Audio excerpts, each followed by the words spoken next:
Is the Liveship Traders the best completed fantasy trilogy? Is it even the best trilogy in the realm of the Elderlings? That is the question I am posing to you today.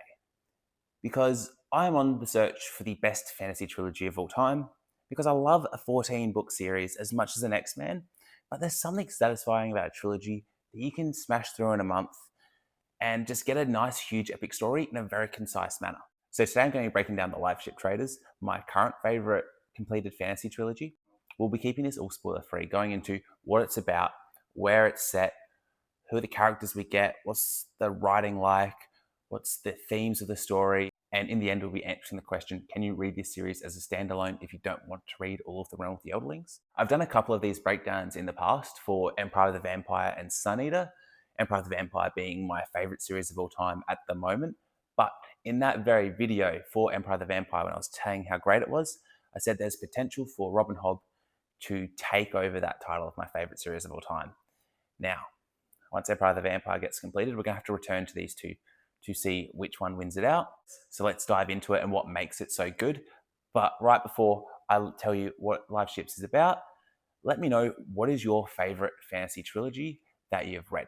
Feel free to include some sci-fi recs down there as well. Go, let me know, type it out in the comments, your favorite trilogy of all time. And while you're down there typing a comment, make sure you like the video, share the love for literature, and click subscribe while you're down there. We are on the search for the best fantasy trilogy, the best fantasy series of all time.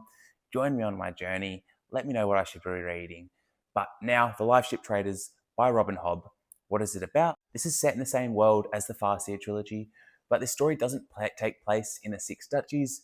We are moving south to Trader Bay. We are following the bustling trade routes of the Cursed Shores. We are focusing on Bingtown and the mysterious Rainwilds. We still have a very political story, but instead of following royals in courtrooms and assassins, we are following the traders of Bingtown and those around them. The story dives into the lives of the Bingtown traders, a group of merchant families that rely on these rare and mysterious ships called live ships that are made out of this material called wizardwood, that once a few generations of a family lives and dies on this ship, their memories and emotions are absorbed by the ship, and these ships gain sentience and wake up. These ships can sail much better and allow these Bingtown traders to travel up the Rainwilds to trade in these very rare, expensive, and mysterious goods from the area of the Rainwilds.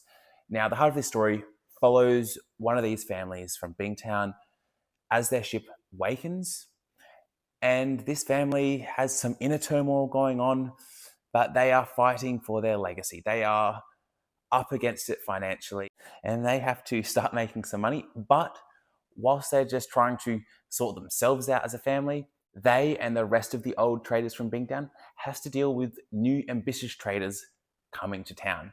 They have to deal with some ruthless, ambitious outsiders trying to take control. And there's pirates stirring. There's a lot of things going on, as well as in the Rainwilds, a place of ancient secrets and strange magic. Other forces are also at work, and things are just starting to wake up in this whole region. And what makes this trilogy stand out is its deep character work, its politics, its immersive world building, and beautiful writing.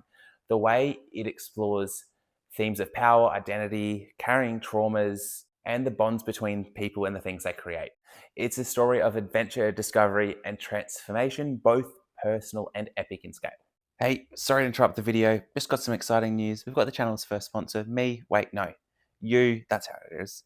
Anyway, what I'm trying to say is, I've started a Patreon, absolutely love making videos for you guys, absolutely love the community we have here. If you want to support me to be able to continue making content, make good content, spend more time making content for you guys, check it out, link in the description. Thank you so much. Love you all. Enjoy the rest of the video. So breaking it down, this story feels like we are getting a family drama first and an epic fantasy second.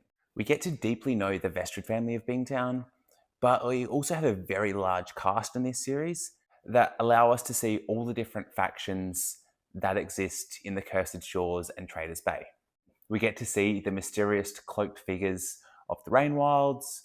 We get to see ambitious pirates and greedy politicians looking to grow and expand their country's both borders and influence. And even in the background, we get to see some magical beings stirring. I'll just say that. And Hobb is able to weave all of these storylines, all these people's stories together in a very seamless way where all the characters, themes, world building, and plot just fit together perfectly. Hobb is able to just do a character study and a beautiful epic fantasy plot simultaneously and not make it feel like anything's getting prioritized over the other. So we get all these different character journeys going on. We get all these political sides maneuvering, trying to get more power in Traders Bay, trying to take more land, unify, do all these sorts of things.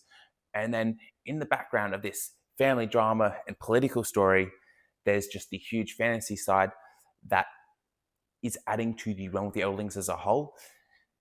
There's things going on with the Elderlings, there's things going on that connects to the ending of the Farseer trilogy, where there's magical elements of this world are waking up and they all tie together into the same story. And it's just crazy that Hobb can just blend all those things in together whilst also having a story that is deep in its themes. It was exploration of sexual assault and how that can affect someone's past, and looking into greed and misogynistic societies and all these different things. So coming away from the plot for a second and going into the characters and what makes them so good. And all of them are good. Like, they're all very well done characters. You're not going to love them. You're not going to want to cheer for them. But, there's a part of you that's going to root for them to just try and do and be better. And they are going to frustrate the hell out of you because these are real human characters. These aren't perfect people that are like, it's very easy to cheer for. I'm just like, no, these are people that have histories that affect who they are today. They have past traumas that affect their decision making, and you're frustrated that they're not making the right decisions, but you understand completely why they're not making the right decisions.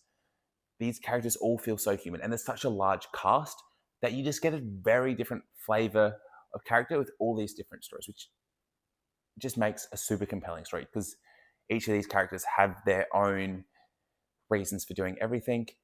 Everyone has their own ambitions, their own motivations, and Hobb is able to give each character their own unique voice, and you're able to deeply understand each character and what their journey is. Now, alongside how good our characters are, it's the character dynamics and relationships that were the standout bit for me. So, for example, the mother-daughter relationship, where the daughter feels like she isn't being heard by her parents and that they're just not listening to her. Then you get the perspective of the mother who's just wishing the child would hear the wisdom in her words, and they're just clashing. And it's just all the dynamics that you can see play out in our world today, playing out the story, just making these characters so real, making the character interactions so grating and frustrating. And it's just all the different relationships between the characters that feel like this.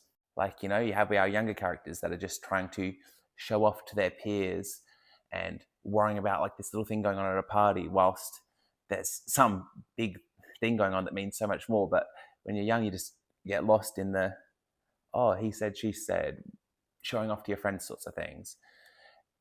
And just all these little things of people playing off each other, the vying for power, the misogyny, the lying, the backstabbing, the miscommunications, the misunderstandings. It's all things you could see happening in our world that just frustrate us here, that show up in the books and just wear on your brain and make you so frustrated, but have you on the edge of your seat and just utterly compelled the whole time.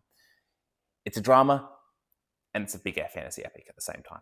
Fantastic. Then alongside the characters, there's a lot of the themes of this series are going to be pretty interesting. Through 3 separate POVs in this story, Hobb is exploring 3 different ways sexual assault can impact and affect someone. Hobb doesn't shy away from going into the darker sides of this sort of stuff.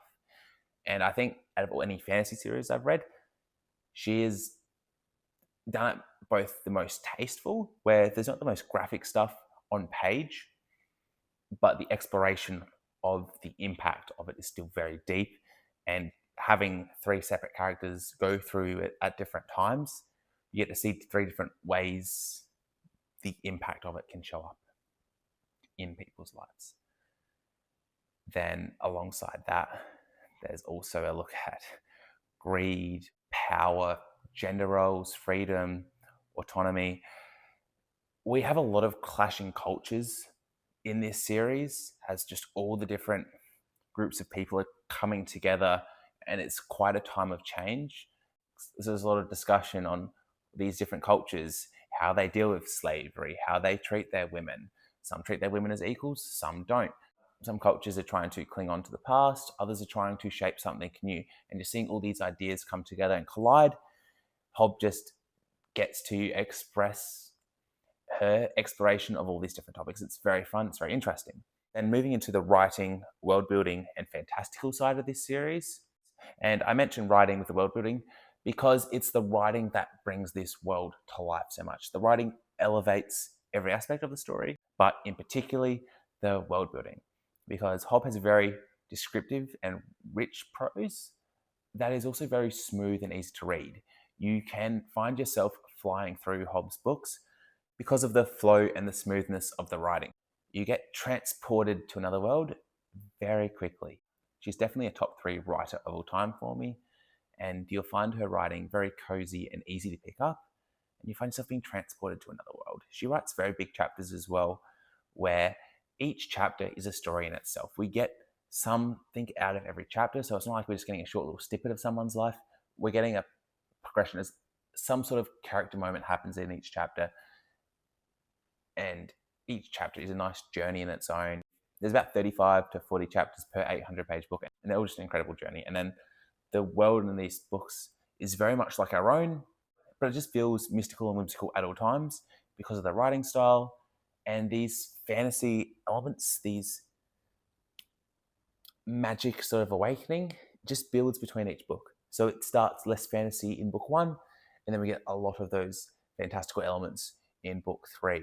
It builds upon the fantastical elements we get at the ending of the Farseer trilogy, and definitely adds a lot to the Realm of the Eldlings, and in progressing that story, in growing the world of Realm of the Eldlings and the 6 duchies and all that goes around it. I love the use of live ships and how all the fantasy elements in this book tie together. And I don't want to say too much of what they are because they all tie together, and I don't want to spoil anything because it's a nice little reveal we get across the 3 books of how these things tie together as well. So I think there's going to be something in live ships for everyone. So if you're a more plot-based reader, you'll get more out of live ships than you did Farseer, as there's just a lot more plot elements going on. There is a bit of action for you. There's a lot of politicking going on. There's a lot of drama. So if you're more of a character-focused reader, you get a good character study of all these different really deep characters. That's the drama, the family dynamics. And then the fantasy side, you get some really interesting things, the fantastical elements of the world coming back. They're sunken live ships for everyone. It's incredibly written.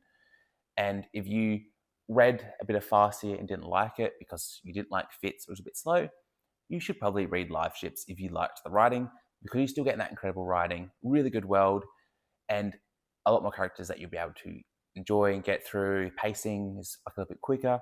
So you can read it as a standalone trilogy, but it is going to work better as part of the bigger whole of the Realm of the Eldlings because it adds a lot to that world. Now, thank you so much for watching, and I hope you have a great day.